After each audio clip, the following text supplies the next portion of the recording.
नमस्कार आप सभी को। स्वागत है आपका स्टडी रूम में। तो चलिए चलते हैं और शुरू करते हैं अपना आगे का लेक्चर। देखिए, अब तक के हमने अपने लेक्चर में क्या-क्या सीखा। हमने शुरुआत करी थी कि पदार्थ क्या होती है। हमने देखा था पदार्थ जो होते हैं, जो हमारे आसपास की जितनी भी चीजें होती हैं वो सब पदार्थ कहलाए जाते हैं। और पदार्थ जो होते हैं वो एक ही प्रकार के कणों से मिलके बने होते हैं। ठीक है। फिर हमने देखा था कि जो कण होते हैं उनकी क्या-क्या विशेषताएं होती हैं। ठीक है। कणों की हमने क्या-क्या विशेषताएं देखी थी। एक तो ये देखा था कि उनका आकार इतना छोटा होता है कि हम उसको मतलब उसका सोच भी नहीं सकते कि कितना छोटा होता है वो। उसके बाद हमने क्या देखा था, उसके बाद हमने देखा था कि कणों के बीच में क्या होता है, कण जो होते हैं वो निरंतर गतिशील होते हैं। उनके बीच में एक आकर्षित बल होता है और उनके बीच में एक रिक्त स्थान होता है जिसको हम अंतर क्या बोलते हैं, अंतर आणविक या अंतर परमाणविक स्थान बोलते हैं। ठीक है, जो रिक्त होता है। और इसी वजह से क्या होता है, जब हम एक या एक से ज्यादा पदार्थ को मिलाते हैं तो वो एक दूसरे के रिक्त स्थान में जगह प्राप्त कर लेते हैं और एक दूसरे में अच्छी तरीके से घुल जाती हैं। ये सब हमने सीख लिया था। उसके बाद हमने क्या देखा था, उसके बाद हम चले थे कि पदार्थ की कौन-कौन सी अवस्थाएँ होती हैं। तो पदार्थ की अवस्थाओं में हमने देखा था, एक तो हमारा क्या होता है, हमने देखा था ठोस होते हैं, ठीक है, ठोस होते हैं। उसके बाद हमने देखा था द्रव होते हैं और हमने क्या देखे थे, गैस होती है। फिर हमने इन तीनों की विशेषताएँ पढ़ी थी कि इन तीनों के गुण क्या-क्या होते हैं। कि तीनों के गुण किसके ऊपर देखे थे हमने, कि एक तो उनका आकार क्या होता है, उनके बीच में जो अंतर आणविक जो बल होते हैं वो कैसे होते हैं, किसमें कितने ज्यादा क्या होते हैं, बलवान होते हैं, किसमें कितने ज्यादा स्ट्रॉन्ग होते हैं। फिर उसके बाद हमने देखा था कि इनके बीच में जो रिक्त स्थान है वो किसके बीच में कितना ज्यादा होता है, ये देख लिया था हमने। उदाहरण के तौर पर ऐसे कहा था कि क्या रबर बैंड जो होती है वो ठोस होती है, हमने कहा था हाँ वो ठोस होती है। फिर लोहा क्या वो ठोस होता है, हमने देखा था चीनी जो होती है उसकी वो ठोस क्यों होती है। उसके अलावा हमने क्या देखा था कि किसके बीच में बल ज़्यादा होता है तो उसको दबाव डालने पर क्या वो संपीड़ित हो जाएगा या नहीं होगा, कौन संपीड़ित कितना ज़्यादा होता है। उसके बाद हमने देखा था घनत्व, देखा था इनका कि ठोस का घनत्व क्या होता है सबसे ज़्यादा, फिर उससे कम द्रव का और सबसे कम गैस का होता है।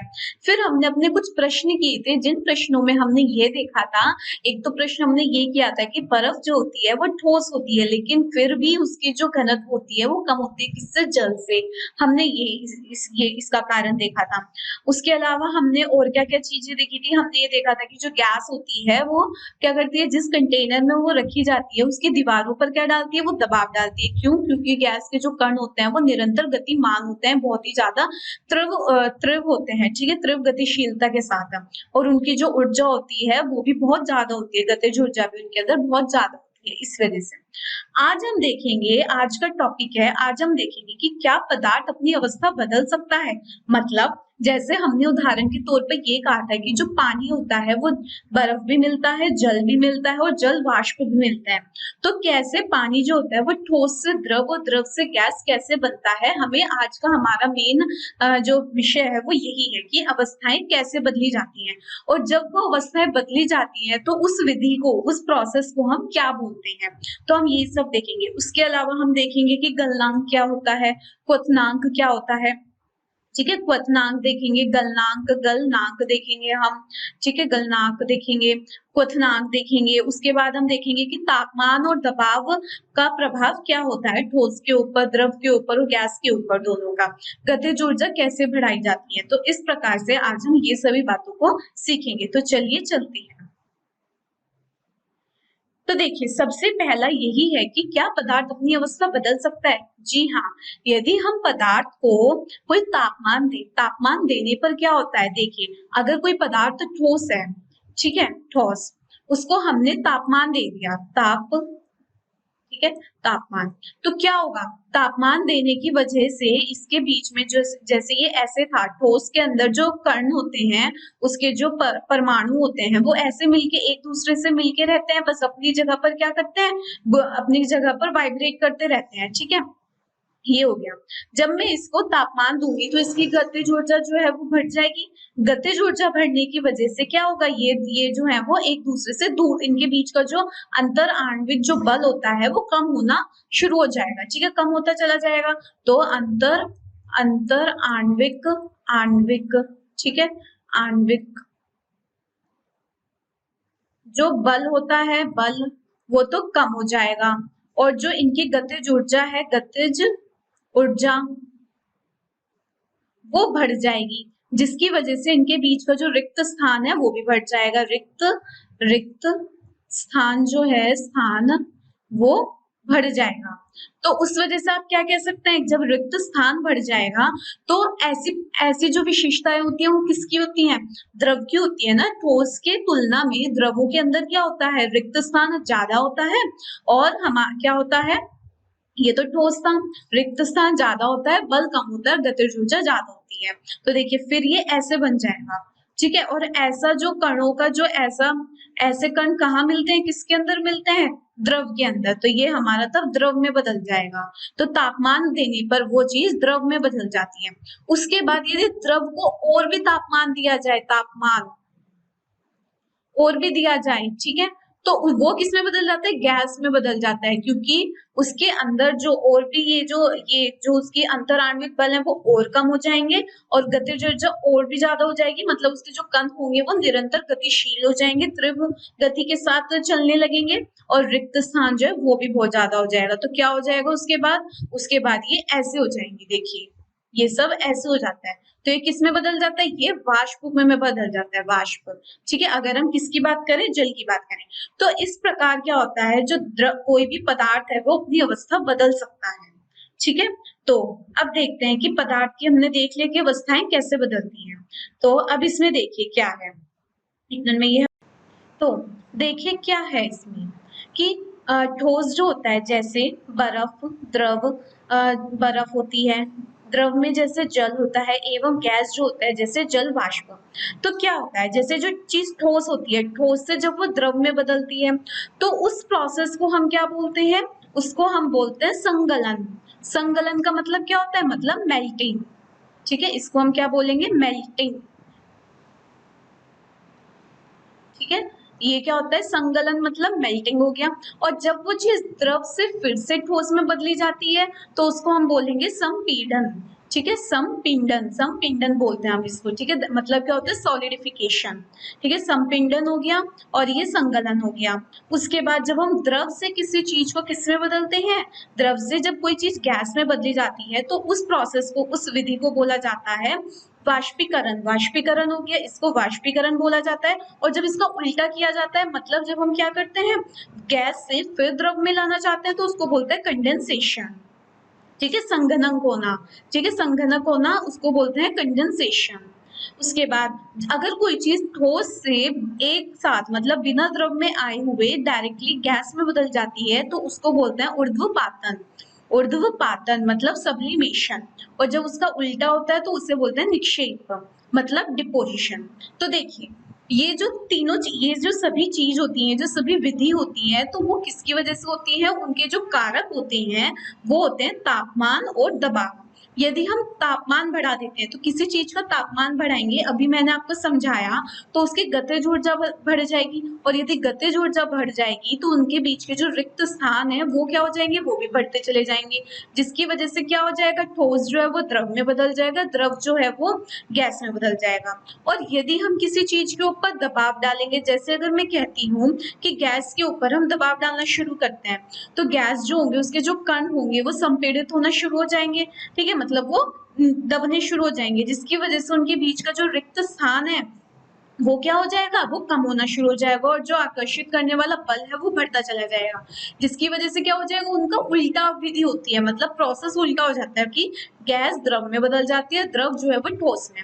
तो अगर हम बात करें तो क्या होता है कि ठोस को यदि गैस द्रव में बदलना है, ठीक है, और द्रव को यदि गैस में बदलना है, तो इसका जो ऊपर वाला, अगर मैं इसमें रिवर्सिबल लगा दूं, ठीक है, साइन ऐसे, ये एक दूसरे में क्या होता है कि आगे भी जा सकते हैं पीछे भी जा सकते हैं। तो आगे जाने के लिए तो तापमान बढ़ाना पड़ता है, तापमान बढ़ाना पड़ता है, ठीक है, और पीछे आने के लिए क्या करना पड़ता है, दबाव बढ़ाना पड़ता है, दबाव बढ़ाना पड़ता है। तो यदि हम किसी चीज का दबाव बढ़ा दें, ठीक है, और तापमान कम कर दें, तो हम क्या कह रहे हैं, तो यदि हम किसी चीज का दबाव बढ़ा दें और तापमान कम कर दें तब तो वो उल्टा होने लगता है, और यदि किसी चीज का तापमान बढ़ा दें, ठीक है, और दबाव कम कर दे तो वो प्रोसेस सीधा होता चला जाता है, मतलब ठोस द्रव में और द्रव गैस में बदल जाती है। तो बस आपको इतनी बात ध्यान रखनी है। आप एक सिंपल सी बात ध्यान रखिए, देखो किसी चीज पे जब हम दबाव बढ़ाते हैं तो वो उसकी जो आयतन होती है वो कम होती चली जाती है, मतलब उनके बीच का रिक्त स्थान जो है वो कम होता चला जाएगा। और रिक्त स्थान कम किस में होता है? तो गैस की तुलना में द्रव में होता है, और द्रव की तुलना में किस में होता है? ठोस में कम होता है। और यदि उसका तापमान बढ़ा देंगे तो गतिज ऊर्जा बढ़ती है, गतिज ऊर्जा बढ़ने की वजह से उनकी जो गति जो उनकी तीव्रता होती है वो बढ़ती है, जिसकी वजह से उनके बीच का रिक्त स्थान बढ़ता है। तो आपको बस इतना ध्यान रखना है, ठीक है। तो इसमें हमने कौन कौन से प्रोसेस देख लिए। ठोस से द्रव वाले को क्या कहते हैं? संगलन। द्रव से फिर ठोस होने को क्या बोलते हैं? हम उसे बोलते हैं संपिंडन। उसके बाद द्रव से गैस बनाने को वाष्पीकरण, और गैस से फिर द्रव बनाना हो तो कंडेंसेशन। ऐसे ठोस से यदि हमें बिल्कुल डायरेक्टली क्या बनानी हो, गैस बनानी हो, तो ऊर्ध्वपातन, और गैस से फिर ठोस बनाना हो तो निक्षेप, उसे निक्षेप बोलेंगे। तो इतना हमने सीख लिया है। अब हम आगे देखते हैं कि किस प्रकार की इसमें कि ताप परिवर्तन पर ठोस पर क्या प्रभाव पड़ता है। अभी मैंने आपको समझाया कि यदि हम किसी चीज का तापमान बढ़ा देते हैं तो उनके बीच की उनके जो कण होते हैं उनकी गतिज ऊर्जा जो है वो बढ़ जाती है। गतिज ऊर्जा बढ़ने की वजह से उनके बीच में क्या होता है, जो उनके बीच में आकर्षित वाले जो बल होते हैं वो क्या करने लगते हैं, वो कम हो जाते हैं। देखिए अभी मैंने आपको समझाया कि जैसे ये हमारा कोई भी ठोस है, ठोस ऐसा बना होता है, ठोस के जो कण होते हैं वो मैंने आपको समझाया था, वो एक दूसरे से ऐसे मिले हुए होते हैं। उनके बीच में जो अंतर पर आणविक या अंतर परमाणविक जो रिक्त स्थान होता है वो बिल्कुल भी नहीं होता है, ठीक है। तो मैंने क्या करा, मैंने इनका तापमान बढ़ा दिया, इनका जो टेम्परेचर है वो मैंने बढ़ा दिया। तापमान बढ़ाने की वजह से इनकी जो गतिज ऊर्जा है, गतिज ऊर्जा वो भी बढ़ जाएगी, गतिज ऊर्जा बढ़ जाएगी। गतिज ऊर्जा बढ़ने की वजह से ये जो परमाणु होते हैं वो अपनी जगह पे कंपन करने लगेंगे, कंपन, ठीक है। तो जिससे क्या हो जाएगा, कंपन जो है वो बढ़ जाएगा।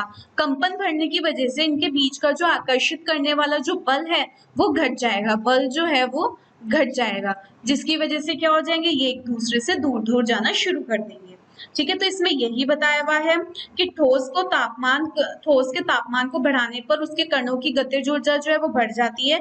गतिज ऊर्जा में वृद्धि होने के कारण कण अधिक तेजी से कंपन करने शुरू कर देते हैं, ठीक है, कंपन हो जाता है। ऊष्मा के द्वारा प्रदत्त की गई ऊर्जा कणों के बीच के आकर्षण बल को पार कर लेती है, मतलब बल जो है वो कम हो जाते हैं। इस कारण कण अपने नियत स्थान को छोड़कर अधिक स्वतंत्र होकर गति से चलने लगते हैं, और एक अवस्था ऐसी आ जाती है जब ठोस जो है वो पिघलकर द्रव में परिवर्तित हो जाता है, ठीक है। तो एक अवस्था ऐसी आ जाएगी कि ये क्या हो जाएंगे, धीरे धीरे ऐसे होना शुरू होंगे, ठीक है। जब ऐसे होना शुरू होंगे उसके बाद एक अवस्था ऐसे आएगी कि वो और दूर दूर होना शुरू हो जाएंगे, और जब वो बहुत ज्यादा दूर दूर हो जाएंगे तो इसको हम क्या बोलेंगे कि वो द्रव में बदल जाएंगे। तो यही बात है। तो देखिए हमने कहा कि जैसे बर्फ है, ये बर्फ है, बर्फ जो होती है, बर्फ वो 0 डिग्री सेल्सियस से नीचे जो होती है तो वो बर्फ होती है, ठीक है। और 0 डिग्री सेल्सियस जो होता है वो उसका गलनांक कहलाया जाता है। गलनांक किसका कहलाया जाएगा, बर्फ का, ठीक है। तो बर्फ का वो गलनांक कहलाया जाता है। उसके बाद अगर पानी को हम 0 डिग्री सेल्सियस और 100 डिग्री सेल्सियस के बीच में रखें तो वो जल होता है, ठीक है। जल मतलब द्रव होता है वो। उसके बाद यदि हम उसको 100 डिग्री सेल्सियस से ऊपर का उसका तापमान बढ़ा देते हैं तो वो क्या कर देता है, वो वाष्प होने लगता है, ठीक है। तब वो क्या बन जाता है, वाष्प। और वाष्प होने लगेगा तो उसका वो क्या कहलाया जाता है, क्वथनांक। क्वथनांक का मतलब क्या होता है, जिसपे वो उबलना शुरू हो जाता है। क्वथनांक जिसपे वो उबलना शुरू हो जाता है, और गलनांक जिसपे वो पिघलना शुरू हो जाता है, ठीक है। तो इस तरीके से कोई चीज का यदि हम तापमान बढ़ाते हैं तो उसकी अवस्था जो है वो बदलनी शुरू हो जाती है, ठोस से द्रव में और द्रव से किसमें, गैस में। तो बस आपको कौन कौन से कारण याद रखने हैं इसके। एक तो क्या होता है, तापमान बढ़ाने से हमने क्या देखा, तापमान बढ़ाने से गतिज ऊर्जा बढ़ती है, गतिज ऊर्जा बढ़ने से उनका कंपन बढ़ेगा, कंपन बढ़ने से उनके बीच के बल कम होंगे और उनके बीच का जो रिक्त स्थान है वो बढ़ने लगेगा, और वो कण जो है वो स्वतंत्र रूप से एक दूर दूर घूमने लगेंगे, और जब वो दूर दूर स्वतंत्र रूप से घूमने लगेंगे तब वो क्या हो जाएंगे, तब ठोस जो है वो द्रव में बदल जाएंगे, ठीक है। अब हम देखते हैं अब आया, अब हमने पढ़ लिया कि गलनांक क्या है। तो गलनांक अब हम पढ़ रहे हैं। गलनांक हमने क्या कहा कि वो तापमान जिसमें कोई भी ठोस जो है वो द्रव में परिवर्तित हो जाता है, तो उसे क्या बोला जाता है, उसका गलनांक बोला जाता है। तो कब? वायुमंडल के दबाव पर। ठीक है, वायुमंडल के दबाव पर उसको क्या बोला जाएगा, उसका गलनांक बोला जाएगा। तो ऐसे ही बोला गया है कि न्यूनतम तापमान पर ठोस जो है वो पिघलकर द्रव बन जाता है, वह इसका क्या कहलाया जाएगा, गलनांक। तो बस गलनांक क्या है, गलनांक मतलब गलना। तो वह तापमान जिस पर कोई भी ठोस जो है वो द्रव में बदल जाता है, वह उसका गलनांक कहलाया जाता है। तो किसी ठोस का गलनांक जो होता है वो उसके बीच में जो आकर्षित बल होते हैं, आकर्षण करने वाले जो बल होते हैं, ठीक है, उनके सामर्थ्य को दर्शाता है। मतलब वो कितने सामर्थित है, मतलब कितने ज्यादा स्ट्रॉन्ग है, कौन सा बल कितना ज्यादा शक्तिशाली है और कौन सा बल कितना ज्यादा कम शक्तिशाली है। ठीक है, तो उसके क्या करते हैं, सामर्थ्य को दर्शाते हैं। ठीक है, जिसका क्वथना, जिसका जो गलनांक है, जिसका, तो ऐसे बोल सकते हैं कि जिसका गलनांक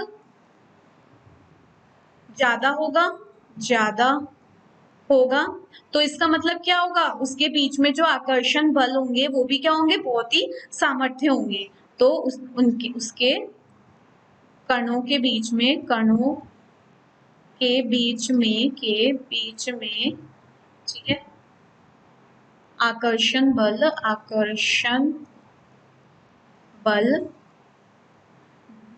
ज्यादा सामर्थ्य,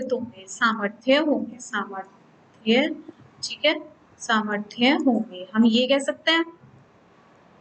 इस प्रकार तो हम ये चीज इससे बता सकते हैं। तो गलनांक समझ आ गया कि गलनांक क्या होता है। तो देखिए, जैसे अगर हम बात करें, चॉकलेट हो गई, ठीक है, ये चॉकलेट हो गई। उसके बाद जैसे पानी, पानी का जो गलनांक हम बोलते हैं, मतलब पानी नहीं बोलेंगे, पानी तो ठीक है, हम क्या बोलेंगे, बर्फ। बर्फ का भी हमने गलनांक देखा, वो क्या था, 0 डिग्री सेल्सियस। ठीक है, इसी तरह हर एक पदार्थ का अपना खुद का एक गलनांक होता है, और वह गलनांक क्या दर्शाता है कि उसके कणों के बीच में जो आकर्षण बल है वो कितने सामर्थ्यत है। जिसका गलनांक कम, उसके बल जो है वो कम सामर्थ्यत है, जिसका गलनांक ज्यादा, उसके जो बल है वो ज्यादा सामर्थ्यत है। बस इतनी बात होती है। तो देखिए, अब आता है कि संगलन क्या है। ठीक है, संगलन अभी हमने देखा कि जब कोई ठोस जो है, जब कोई ठोस वो द्रव में बदलता है, तो ठोस से द्रव अवस्था में परिवर्तन को हम क्या बोलते हैं, संगलन बोलते हैं। ठीक है, मतलब फ्यूजन। संगलन मतलब ठोस से, ठीक है, गलने की प्रक्रिया को। तो जो ठोस से जो द्रव वाली जो प्रक्रिया होती है उसको हम क्या बोलते हैं, संगलन बोलते हैं। इसको हम बोलते हैं संगलन।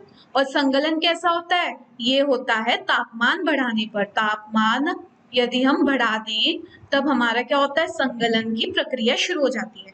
तो गलने की प्रक्रिया को ही संगलन कहते हैं, जिसमें कोई भी ठोस जो है वो द्रव में बदल जाता है।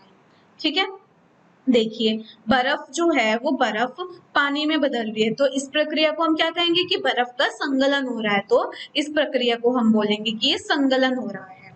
ठीक है, उसके बाद अब आते हैं कि जब कोई ठोस पिघलता है तो उसका तापमान वही रहता है, तो ऊष्मा ऊर्जा कहाँ जाती है। देखिए, आपने देखा होगा कि जो बर्फ है उसका गलनांक जो होता है वो भी 0 डिग्री सेल्सियस होता है। और जब वह बर्फ जो है वो पूरी की पूरी पिघलकर पानी में बदल जाती है, तब हम बोलते हैं पानी भी जो होता है वो 0 डिग्री सेल्सियस पे ही होता है। तो इसका मतलब जैसे ही बर्फ, अगर मैं कह दूं कि बर्फ, ठीक है, वह क्या है, एक ठोस है, तो जब वे जल में बदलती है, जल या पानी बोल दो, पानी, तो वो क्या है, एक द्रव है। तो दोनों का ही क्या होता है, 0 डिग्री सेल्सियस, और ये भी 0 डिग्री सेल्सियस। तो इसका मतलब इनका तापमान तो नहीं बदला ना, पर फिर वो जो हम ऊर्जा दे रहे हैं उसे, तो वह ऊर्जा क्या कहलाई जाती है। तो देखिए, वह ऊर्जा जो होती है वो दिख नहीं रही है, तो ऐसी ऊर्जा को हम क्या बोलते हैं, गुप्त ऊर्जा बोलते हैं। ठीक है, जब किसी पदार्थ को हम क्या बोलते हैं, जब किसी पदार्थ को हम ऊर्जा देते हैं और उस ऊर्जा से उसका तापमान नहीं बदलता है, तो ऐसी ऊर्जा को हम गुप्त ऊर्जा कहते हैं, जिससे केवल उसका क्या होता है, अवस्था बदलती है। ठीक है, और यह गुप्त ऊर्जा किस काम आती है, यह गुप्त ऊर्जा जो इनके बीच में आकर्षण बल है उनको कम करती है। ठीक है, तो हम कह सकते हैं, देखिए हम क्या कर सकते हैं इसमें कि ये हटा देती हूँ मैं। हाँ, तो हम इसमें ये देखिए कि कणों के पारस्परिक आकर्षण बल को वशीभूत करके पदार्थ की अवस्था को बदलने में इस ऊष्मा का उपयोग होता है। चूंकि तापमान में बिना किसी तरह की वृद्धि दर्शाए इस ऊष्मीय ऊर्जा को बर्फ अवशोषित कर लेती है, तो यह माना जाता है कि यह बीकर में ली गई सामग्री में छुपी रहती है। तो इसे गुप्त ऊष्मा कहते हैं, गुप्त ऊष्मा या गुप्त ऊर्जा कहते हैं। ठीक है, गुप्त ऊष्मा मतलब हिडन हीट। ठीक है, उसको लेटेंट हीट भी बोलते हैं, हिडन हीट भी बोलते हैं, या गुप्त ऊष्मा आप कह दीजिए। तो देखिए इसमें क्या होता है, जैसे अभी हमने बताया कि गुप्त ऊष्मा किस काम आती है। जो गुप्त ऊष्मा होती है वो कणों के बीच में जो आकर्षण करने वाले बल होते हैं उनको कम करने में काम आती है, मतलब उनको कम कर देती है, जिससे कोई भी जो ठोस होता है वो द्रव में बदल जाता है, तो उसकी अवस्था जो होती है वो परिवर्तित हो जाती है। तो आकर्षण बल को क्या करती है, वशीभूत। वशीभूत का मतलब क्या होता है, कम करती है। ठीक है, कम, वशीभूत मतलब कम कर देती है। ठीक है, तो बदलने में इस ऊष्मा मतलब इस हीट का उपयोग होता है। तो तापमान में तो कोई बदलाव नहीं आया है, तो इसका मतलब यह जो ऊष्मा होती है वो पदार्थ के अंदर ही रहती है। तो जैसे अगर हम बर्फ लिया गया, बर्फ को वह ऊष्मा दी गई तो वह किसमें बदल गई, पानी में। तो इसलिए कहा जाता है कि जो पानी की ऊष्मा होती है वो ज्यादा होती है किसकी तुलना में, बर्फ की तुलना में। ठीक है, पानी की जो गतिज ऊर्जा है वो ज्यादा होती है, इसलिए तो इसको बोलते हैं हम गुप्त ऊष्मा। अब आते हैं कि संगलन की गुप्त ऊष्मा क्या है। तो देखिए गुप्त का अभिप्राय क्या होता है, गुप्त का मतलब होता है छुपी हुई, है ना, जो हम देख नहीं सकते, छुपी हुई है। उसके बाद तो वायुमंडलीय दबाव पर 1 किलोग्राम ठोस को उसके गलनांक पर द्रव में बदलने के लिए जितनी ऊष्मीय ऊर्जा की आवश्यकता होती है उसे गलनांक की प्रसुप्त ऊष्मा कहते हैं। देखिए क्या कहा गया है कि ठोस हो गया, ठीक है, ठोस, उसको द्रव में बदलना है। तो अगर हमने 1 किलोग्राम ठोस को ठीक है जितनी ऊर्जा देनी चाहिए, जितनी ऊष्मा देनी चाहिए जिससे वो द्रव में बदल जाए उसके गलनांक पर, ठीक है, कि 1 किलोग्राम ठोस को उसके गलनांक पर द्रव में बदलने के लिए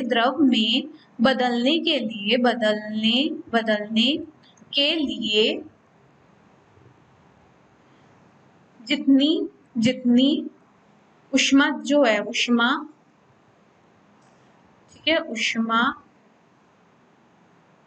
दी जाती है उसे क्या कहते हैं, उसे हम गुप्त ऊष्मा कहते हैं। तो वह क्या होती है, गुप्त ऊष्मा होती है, उसे हम गुप्त ऊष्मा कहते हैं। और इसकी और क्या कारक होते हैं, इसके कारक होते हैं कि वायुमंडलीय दाब पर होना चाहिए। ठीक है, किस पर होना चाहिए, वायुमंडलीय दाब। ठीक है, और वायुमंडलीय दाब कितना होता है हमारा, 1 atm होता है। वायुमंडलीय दाब हम कितना लेते हैं, 1 atm। तो 1 atm पर 1 किलोग्राम ठोस को उसके गलनांक पर द्रव में बदलने के लिए जितनी ऊष्मा देनी पड़ती है उसी को ही हम गुप्त ऊष्मा कहते हैं। ठीक है, तो गुप्त का मतलब क्या हो गया, हमारा छुपी हुई। अर्थात मतलब हम ये भी कह सकते हैं कि 0 डिग्री सेल्सियस, क्योंकि गलनांक जो होता है, यदि हम जल की बात करें तो उसका गलनांक 0 डिग्री सेल्सियस, तो 0 डिग्री सेल्सियस पर जल के कणों की ऊर्जा जो होती है उसी तापमान पर बर्फ के कणों की ऊर्जा से अधिक होती है। तो हम ये भी कह सकते हैं कि तब जो द्रव होगा उसकी जो ऊर्जा होगी वो ज्यादा होगी, किससे, ठोस से, क्योंकि अब द्रव के अंदर क्या हो गई, गुप्त ऊष्मा भी आ गई। तो एक तो गुप्त ऊष्मा ऐड हो गई और उसको तापमान जब देंगे तो उससे भी कुछ ऊष्मा आएगी। तो इसलिए द्रवों की ऊष्मा जो होती है वो, द्रवों की जो ऊर्जा होती है वो ज्यादा होती है, किनसे, बर्फ के कणों से। तो यह कारण होता है। ठीक है, कि आप सोच रहे होंगे कि गतिज ऊर्जा जो होती है वो द्रवों की क्यों ज्यादा होती है, तो इस वजह से ज्यादा होती है गतिज ऊर्जा। तो ये हो गया। अब उसके बाद देखते हैं क्वथनांक क्या होता है। जिस प्रकार गलनांक हमने देखा था कि क्या होता है, जब ठोस जो होता है, जब ठोस किसी द्रव में बदल जाता है तब तब उसको हम क्या बोलते हैं, गलनांक बोलते हैं, उसका वह तापमान गलनांक कहलाया जाता है। ऐसे ही जब भी कोई द्रव जो है वो वायुमंडलीय दाब पर उबलने लगता है तब उसके तापमान को हम क्वथनांक कहते हैं। ठीक है, तो हम क्या कह सकते हैं, जब कोई द्रव जो है, द्रव वो किस में बदल जाता है, गैस में बदल जाता है, गैस में बदल जाता है, उस तापमान को क्या कहते हैं, उस तापमान को हम क्वथनांक बोलते हैं। ठीक है, क्वथनांक बोलते हैं। ठीक है, ये हो गया। तो वायुमंडलीय दाब का मतलब क्या हो गया, यहाँ पर भी एक एटमॉस्फेयर।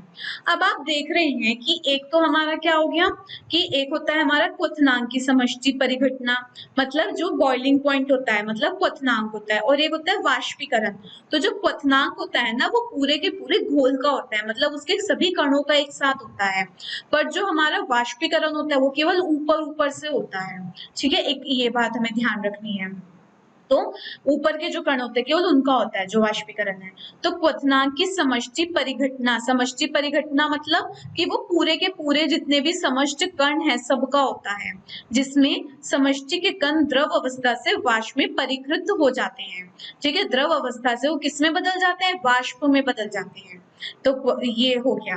ठीक है, तो हम बोल सकते हैं जो क्वथनांक होता है वो पूरा का पूरा एक समष्टि का विधि है, समष्टि की प्रक्रिया है, मतलब पूरे के पूरे हमारी किसकी होती है, पूरे घोल की है, जो भी हम पूरा घोल लेते हैं या सभी कणों की होती है। ठीक है, तो एक ये बात हो गई। तो अब तक हमने क्या देख लिया है, गलनांक में सब कुछ क्लियर हो गया है, क्वथनांक हम जान गए कि क्वथनांक क्या होता है।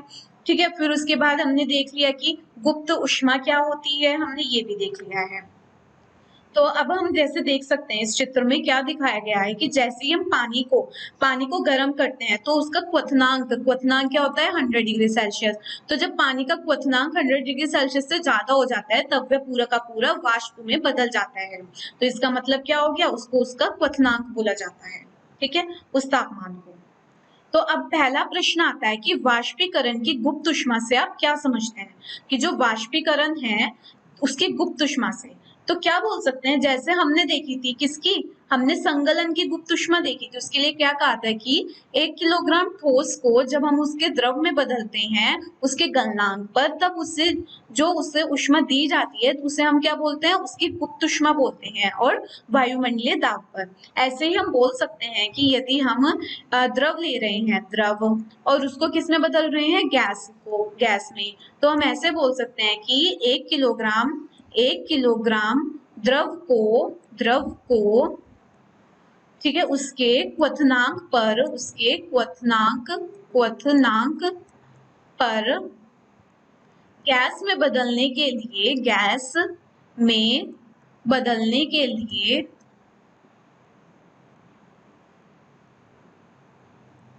जितनी ऊष्मा की आवश्यकता होती है, जितनी ऊष्मा दी जाती है उसको हम क्या बोलते हैं, उसकी वाष्पीकरण की गुप्त ऊष्मा बोलते हैं। तो उसको उसकी वाष्पीकरण की गुप्त ऊष्मा बोलते हैं, गुप्त ऊष्मा। ठीक है, तो देखिए ये हो गया, गुप्त ऊष्मा बोलते हैं। तो अब इसी प्रकार से हम इसको भी क्या कर सकते हैं, बता सकते हैं, जैसे हमने संगलन की गुप्त ऊष्मा देखी थी, और ये किस पर होनी चाहिए, वायुमंडलीय दाब पर,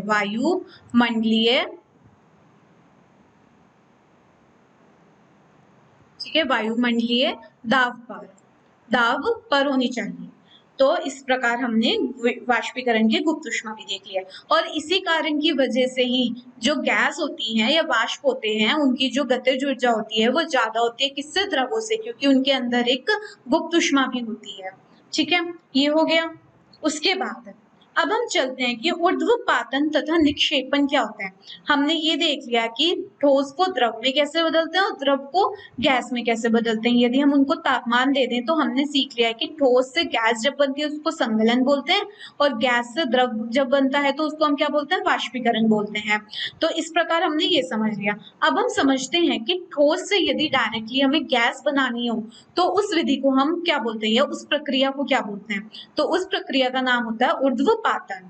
ठीक है, तो ऊर्ध्वपातन क्या है, ऊर्ध्वपातन होता है ठोस से गैस में बदलना। ठीक है, और निक्षेपण क्या होता है, गैस से ठोस में बदलना, ठोस, तो इसको बोलते हैं हम निक्षेपण।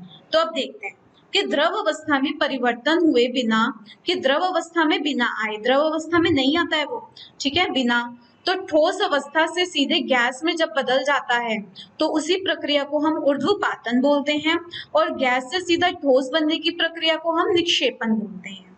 ठीक है, तो ये बात हो गई है। अब देखिए हमने क्या किया है, एक चीनी मिट्टी की प्याली में, ये चीनी मिट्टी की प्याली होती है, इसमें हमने अमोनियम क्लोराइड ले लिया और अमोनियम क्लोराइड जो होता है वो ऊर्ध्वपातित होता है। अमोनियम क्लोराइड ऊर्ध्वपातित होता है, ठीक है, ऊर्ध्वपातित होता है, इसका गुण है ये का। तो अब इसमें क्या होगा, जैसे ही हम इसका क्या करेंगे, इसको तापमान बढ़ाना शुरू करेंगे तो इसका क्या होगा, वह ठोस से बदलकर किस में बदल जाएगा, वह गैस में बदल जाएगा। तो इस एकदम से वह गैस में बदल जाएगा। तो यहाँ पर हम क्या देखेंगे, वाष्प देखेंगे, किसके, अमोनियम क्लोराइड के। और जैसे ही हम इसको ठंडा करने के लिए रख देंगे, ठंडा करने पर क्या हो जाएगा, इसके क्या हो जाएंगे, दोबारा से इसके जो अमोनियम क्लोराइड के जो क्रिस्टल्स होते हैं वो यहाँ पर जमने शुरू हो जाएंगे। और उस प्रोसेस को हम क्या बोलेंगे, उस प्रक्रिया को, उसको बोलेंगे निक्षेपण। ठीक है, तो जब हम इसका तापमान बढ़ाएंगे तो ये क्या बन जाएगा, ये ऊर्ध्वपातन बन जाएगा। तो इस तरीके से हमारा क्या हो गया है, ऊर्ध्वपातन तथा निक्षेपण का विधि या प्रक्रिया ऐसे कर सकते हैं। आगे चलते हैं। आप देखिए अब इसके बाद है कि दाब परिवर्तन का गैसों पर क्या प्रभाव पड़ता है। तो हमने कहा कि जैसे ही हम कोई गैस ले रहे हैं, ठीक है, मैंने आपको शुरुआत में ही बिल्कुल बताया था कि यदि हम किसी चीज पर दाब डालते हैं तो दबाव बढ़ाने पर क्या हो जाएगा, उसके बीच का जो रिक्त स्थान है वो कम हो जाएंगे। तो जैसे ही हम कोई गैस ले रहे हैं तो उसके ऊपर हमने दबाव बढ़ाया तो उसके बीच के रिक्त स्थान कम हो जाएंगे। रिक्त स्थान कम होने पर क्या हो जाएगी, वह किस में बदल जाएगी, द्रव में बदल जाएगी। ठीक है, तो इस तरीके से हम उसको क्या बोलते हैं, तो गैस जो है वो द्रवीभूत हो जाती है, मतलब क्या हो जाती है, वो लिक्विफाइड द्रव में बदल जाती है। तो यही कहा गया है कि जब हम दबाव डालना शुरू करते हैं और एक सिलेंडर में बंद गैस को संपीड़ित करते हैं, संपीड़ित मतलब उसके कणों के बीच के रिक्त स्थान को कम करने की शुरू करते हैं, तो गैस जो है वो द्रवीभूत हो जाती है, मतलब वो क्या हो जाती है, द्रव में बदल जाती है। तो गैस इस तरह से द्रव में बदल जाती है। ठीक है, इस तरीके से। तो और जब गैस द्रव में बदलती है तो इस प्रोसेस को हम और इस प्रक्रिया को हम और भी क्या कहते हैं, कंडेंसेशन भी बोलते हैं। ठीक है, तो दबाव लागू करने और तापमान कम करने से गैसें जो है वो द्रवीभूत हो जाती हैं। तो बस आपको क्या करना है, एक तो दबाव बढ़ाना है, दबाव को तो बढ़ाना है, और तापमान को क्या करना है, तापमान को आपको कम करना है, जिससे क्या होती है, गैस जो होती है वो द्रवीभूत हो जाती है, क्योंकि घटक कणों के बीच की दूरी कम हो जाती है। तो हम अभी हमने बताया कि जैसे ही उसके ऊपर दबाव पड़ेगा वह संपीड़ित होगी, संपीड़ित होने के कारण उसके जो कण होते हैं उनके बीच में जो रिक्त स्थान होता है वो कम होना शुरू हो जाता है।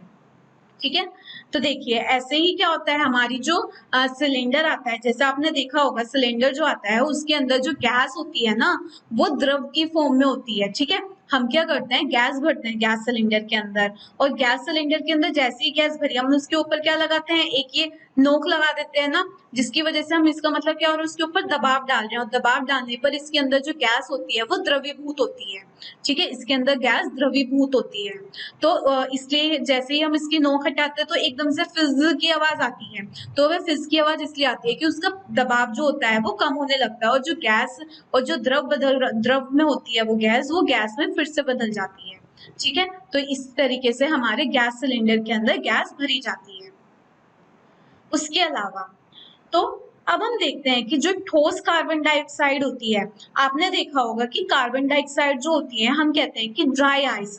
आपने ड्राई आइस का नाम बहुत सुना होगा। ठीक है, ड्राई आइस, ड्राई आइस का मतलब क्या होता है, ड्राई आइस का मतलब होता है शुष्क बर्फ, मतलब सूखी हुई बर्फ, शुष्क बर्फ। तो ये शुष्क बर्फ क्या होती है, ठीक है, मतलब सूखी हुई बर्फ। तो ये होती क्या है, देखिए क्या होता है कि जो कार्बन डाइऑक्साइड है, कार्बन डाइऑक्साइड क्या है, गैस है। ठीक है, कार्बन डाइऑक्साइड, अगर हम कह दें कार्बन डाइऑक्साइड वो गैस है, तो कार्बन डाइऑक्साइड पर हम क्या करते हैं कि उच्च दबाव में संग्रहित किया जाता है। ठीक है, मतलब हम क्या करते हैं कि यह द्रव अवस्था में आए बिना दाब को 1 एटमॉस्फेयर तक कम करने पर सीधे गैस अवस्था में परिवर्तित हो जाती है। तो गैस से क्या होती है, तो इसमें क्या होता है कि गैस से एकदम से ठोस में परिवर्तित हो जाती है, द्रव अवस्था में बिना आए। ठीक है, द्रव अवस्था में नहीं आती है, एकदम गैस से ठोस में बदल जाती है। तो इसलिए हम क्या बोलते हैं, इसको ड्राई आइस बोलते हैं, ठोस कार्बन डाइऑक्साइड। ठीक है, तो इसमें है कि ठोस कार्बन डाइऑक्साइड को उच्च दबाव, और इसके लिए जब हम इसका उल्टा प्रक्रिया कर रहे हैं तो इसके लिए इसके ऊपर दबाव भी बहुत ज्यादा होना चाहिए। तो दबाव जो है वो बहुत ज्यादा होना चाहिए, इसको हम ऐसे बता सकते हैं। तो उसे संग्रहित किया जाता है। यह द्रव अवस्था में नहीं आती है। ठीक है, यह द्रव अवस्था में बिना आए ताप को 1 एटमॉस्फेयर तक कम करने पर सीधा ठोस अवस्था में क्या होती है, ठीक है, ठोस कार्बन डाइऑक्साइड को नहीं, ये क्या होता है, ठीक है, ठोस अवस्था में, गैस अवस्था में परिवर्तित हो जाती है। इसलिए ठोस कार्बन डाइऑक्साइड को क्या बोलते हैं हम, शुष्क बर्फ बोलते हैं। क्या बोलते हैं इसको हम, ड्राई आइस, मतलब सूखी हुई बर्फ बोलते हैं। ठीक है, तो जो कार्बन डाइऑक्साइड हुई उसके ऊपर बहुत ज्यादा दबाव डाला, दबाव डालने की वजह से उसके संग्रहित हो जाते हैं ठोस नहीं, यहाँ पे गैस कार्बन डाइऑक्साइड को उच्च दबाव में संग्रहित किया जाता है, द्रव अवस्था में बिना आए वो क्या हो जाती है, सीधे ठोस अवस्था में बदल जाती है, और इसलिए हम इसको शुष्क बर्फ बोलते हैं, मतलब सूखी बर्फ। क्योंकि बर्फ क्या होती है, वैसे तो वो द्रव से बर्फ बनती है, पर इसको हम शुष्क बर्फ बोलते हैं, मतलब वो गैस से सीधी बर्फ बन गई, ठीक है, ठोस बन गई। तो ये हो गया, इसका कारण हमें पता चल गया है। अब हम देखते हैं आगे। अब हमारा अगला प्रश्न है कि सेल्सियस से केल्विन में तापमान का रूपांतरण, मतलब एक इसका क्या होता है, इसका एक सीधा सा फॉर्मूला होता है। यदि हमें जो तापमान है, ठीक है, यदि हमें तापमान केल्विन में करना हो तो वो कैसे हो जाएगा, 273 उसमें ऐड कर दो, और तापमान किसमें, डिग्री सेल्सियस में। ठीक है, तो यदि हमें तापमान डिग्री सेल्सियस में दिया हुआ है और उसे केल्विन में परिवर्तित करना है तो हम क्या करेंगे, उसमें 273 जो है वो ऐड कर देंगे। ठीक है, तो देखिए यही चीज बताई हुई है कि तापमान अगर हमें केल्विन में डिग्री सेल्सियस में दिया हो तो उसमें 273 ऐड कर दिया तो तापमान हमें केल्विन में मिल जाता है। तो बस हमें क्या करना है, एक ये फॉर्मूला याद करना है आपको। ठीक है, बस ये बहुत ही इंपॉर्टेंट है। तो ये हमारे बहुत सारे प्रश्न में काम आएगा कि हमें क्या होगा, प्रश्न में डिग्री सेल्सियस में तापमान दे देंगे और जो हमसे उत्तर मांगेंगे वो केल्विन में, तब हमें ये रूपांतरण करना पड़ेगा ना, तो तब हम उसमें वहां पर इसका इस्तेमाल कर सकते हैं। तो देखिए अब आता है हमारा पहला प्रश्न। पहला प्रश्न है, निम्नलिखित तापमान को सेल्सियस में बदलिए। देखिए अभी हमने फॉर्मूला देखा कि तापमान जो होता है अगर वो केल्विन में दिया हुआ हो तो उसे बोलते हैं 273 प्लस डिग्री सेल्सियस। तो अब हमें यह तो निकालना है और यह दिया हुआ है, तो डिग्री सेल्सियस में क्या होगा, 273 माइनस केल्विन कर देंगे। भाई क्या कर देंगे, नहीं उल्टा होगा, इसका हो जाएगा केल्विन माइनस 273 कर देंगे क्योंकि ये इधर चला जाएगा। तो देखिए पहला पार्ट है, पहले में 300 केल्विन है, तो हम क्या करेंगे, तो डिग्री सेल्सियस में क्या हो जाएगा, केल्विन माइनस 273। जब ये इधर आ जाएगा तो ये बच जाएगा ना, तो केल्विन कितना है, 300 माइनस 273 कितना बन गया भाई, 10 में से 3 गए 7, 9 में से 7 गए 2, और ये कितना बच गया 27, तो ये हो जाएगा हमारा 27 डिग्री सेल्सियस, ये हो जाएगा। ऐसे ही हम बी पार्ट कर सकते हैं, इसमें क्या है 573 केल्विन दिया हुआ है, तो अब इसको डिग्री सेल्सियस में करने के लिए केल्विन माइनस 273 करेंगे, तो ये हो जाएगा 573 माइनस 273 कितना हो जाएगा हमारा 300 डिग्री सेल्सियस, 300 डिग्री सेल्सियस आ जाएगा। तो बस आपको वही रूपांतरण एक याद रखना है कि तापमान अगर केल्विन में दिया हुआ हो तो तापमान केल्विन में करने के लिए हो जाएगा 273 प्लस तापमान इन डिग्री सेल्सियस। बस आपको इतना ध्यान रखना है। अब हमें देखिए, अब इसका उल्टा है, नहीं इसका, इसमें क्या बताना है कि इसमें हमें बताना है निम्नलिखित तापमान पर पानी की भौतिक अवस्था क्या है। भौतिक अवस्था का मतलब क्या होता है, भौतिक गुण होता है कि वो कौन सी अवस्था में है, ठोस में है या द्रव में है या वाष्प में है। ठीक है, वाष्प। तो देखिए जब हम अभी क्या पढ़ रहे थे, पानी का गलनांक क्या, बर्फ का गलनांक क्या होता है, 0 डिग्री सेल्सियस। ठीक है, और जो जल होता है उसका क्या होता है, क्वथनांक क्या होता है, 100 डिग्री सेल्सियस। और 0 डिग्री सेल्सियस से यदि वो ऊपर हो तो वो क्या होता है, जल में होता है, और अगर 100 डिग्री सेल्सियस से ऊपर हो तो वो किस में होता है, वाष्प में होता है। हमने ये देख लिया है। तो देखिए 250 डिग्री सेल्सियस है तो ये 100 डिग्री सेल्सियस से ज्यादा है ना, तो इसका मतलब ये किस में होगा, वाष्प में होगा। ठीक है, और 100 डिग्री सेल्सियस पे किस में होता है, जल में होता है, तो ये जल होगा। या हम इसे बोल सकते हैं गैस, और इसे क्या बोल सकते हैं, द्रव। तो इस प्रकार देखना है। तो बस आपको क्या बात ध्यान रखनी है, एक तो हो गया 0 डिग्री सेल्सियस, फिर इसके बीच का, फिर ये 100 डिग्री सेल्सियस, ठीक है, और फिर इससे ऊपर हो गया। तो देखिए 0 डिग्री सेल्सियस पे बर्फ होता है, ठीक है, इसके बीच में अगर किया जाए तो वह जल बनना शुरू हो जाता है, और 100 डिग्री सेल्सियस पे भी जल होता है, और अगर इससे ज्यादा बढ़ना शुरू हो जाए तो उसमें क्या होता है, वह वाष्प बन जाता है। तो बस इतनी बात हमको ध्यान रखनी है। तो यह भी प्रश्न हुआ हमारा। अब आते हैं अपने अगले प्रश्न पर कि किसी भी पदार्थ के लिए अवस्था परिवर्तन के दौरान तापमान स्थिर क्यों रहता है। देखिए तापमान कब स्थिर रहता है, तापमान जब स्थिर रहता है, हमने कहा था ना उस ऊष्मा को हम क्या बोलते हैं, उसकी गुप्त ऊष्मा बोलते हैं। तो गुप्त ऊष्मा क्या होती है कि गुप्त ऊष्मा क्या करती है, गुप्त ऊष्मा केवल कणों के बीच के जो आकर्षित बल होते हैं उनको पार करती है। ठीक है, कणों के बीच के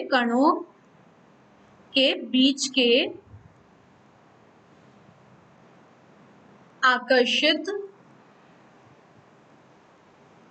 बल को कम करती है।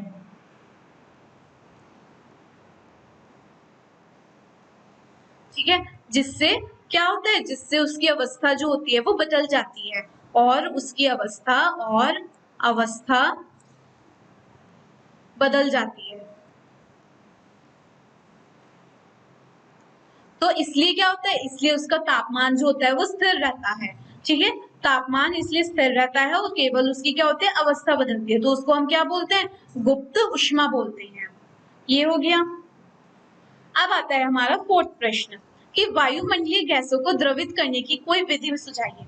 देखिए हमने कहा था जब हमें किसी गैस को द्रवित करना होता है तो हम क्या करते हैं, गैस को द्रवित करने के लिए, द्रव करने के लिए हम उसका दबाव जो है वो दबाव तो बढ़ा देते हैं, दबाव तो बढ़ा देते हैं, और उसका जो तापमान है, तापमान वो कम कर देते हैं। जिससे क्या होती है, दबाव बढ़ाने से क्या हो जाएगा, उसके बीच की, उसके जो रिक्त स्थान है वो क्या हो जाएंगे, धीरे धीरे कणों के बीच के रिक्त स्थान कम होते चले जाएंगे, आकर्षित बल बढ़ते चले जाएंगे, और तापमान कम करने से क्या हो जाएगा, उनकी जो गतिज ऊर्जा होती है वो कम हो जाएगी, जिससे उनकी जो गतिशीलता होती है कणों की वो भी कम हो जाएगी। तो इस प्रकार हम किसी भी गैस को द्रवित करने की विधि इस प्रकार हम करते हैं। ठीक है, तो गैस को द्रवित में बदल सकते हैं। ये हुआ। तो आज के लेक्चर में बस हम इतना ही करेंगे। तो आज के लेक्चर में हमने क्या क्या बातें सीखी, हमने देखी कि कैसे हम किसी भी पदार्थ की अवस्था को बदल सकते हैं। तो हमें बस दो ही कारक ध्यान रखने हैं, एक तो तापमान और एक हमें क्या याद रखना है, दबाव। तापमान बढ़ाने से ठोस द्रव में और द्रव गैस में बदल जाता है। ठोस से जब द्रव बदलता है उसको हम क्या बोलते हैं, उसका गलनांक, उसका संगलन बोलते हैं। और जब द्रव से वो फिर से ठोस करते हैं तो उसको हम क्या बोलते हैं, ठोस। द्रव से जब वो दोबारा से क्या बन जाता है, ठोस। ठीक है, तो उसको बोलते हैं, उसको फ्यूज करना। ठीक है, उसको दोबारा से फ्रीज करना, उसको संपीड़ित करना। ठीक है, उसके अलावा जब द्रव से गैस में बदलती है उसको वाष्पीकरण बोलते हैं, और गैस से द्रव में दोबारा से बदलने को हम क्या बोलते हैं, कंडेंसेशन। ठोस से गैस हमने डायरेक्टली देख लिया, उसको क्या बोलते हैं, ऊर्ध्वपातन, और गैस से फिर हमें ठोस में बदलना हो तो उसको निक्षेपण। हमने ये सभी प्रक्रियाएं देख ली हैं। क्वथनांक क्या होता है, गलनांक क्या होता है। ठीक है, गलनांक और क्वथनांक हमने देख लिया, क्वथनांक क्या होता है ये देख लिया। उसके अलावा हमने देख लिया कि गुप्त ऊष्मा क्या होती है। गुप्त ऊष्मा पर क्या होता है कि तापमान जो है वो स्थिर रहता है, ये हो गया है। उसके बाद हमने क्या देखा था कि वाष्पीकरण की गुप्त ऊष्मा क्या होती है और संगलन की गुप्त ऊष्मा क्या होती है। तो इस प्रकार हमने अपने ये अवस्था की, एक अवस्था से दूसरी अवस्था कैसे बदलती है, हमने ये देख लिया। अब अगले लेक्चर में हम देखेंगे कि वाष्पीकरण क्या होता है। अभी हमने पढ़ा था ना कि ठोस से यदि हम द्रव से यदि हम गैस में बदलना हो तो उसको हम वाष्पीकरण बोलते हैं। तो वाष्पीकरण होता क्या है, हमें अब ये देखना है। तो इन सभी बातों को हम अपने अगले लेक्चर में देखेंगे। आज के लिए बस इतना ही। बहुत बहुत शुक्रिया मेरे साथ स्टडी रूम पर जुड़ने के लिए। Good bye.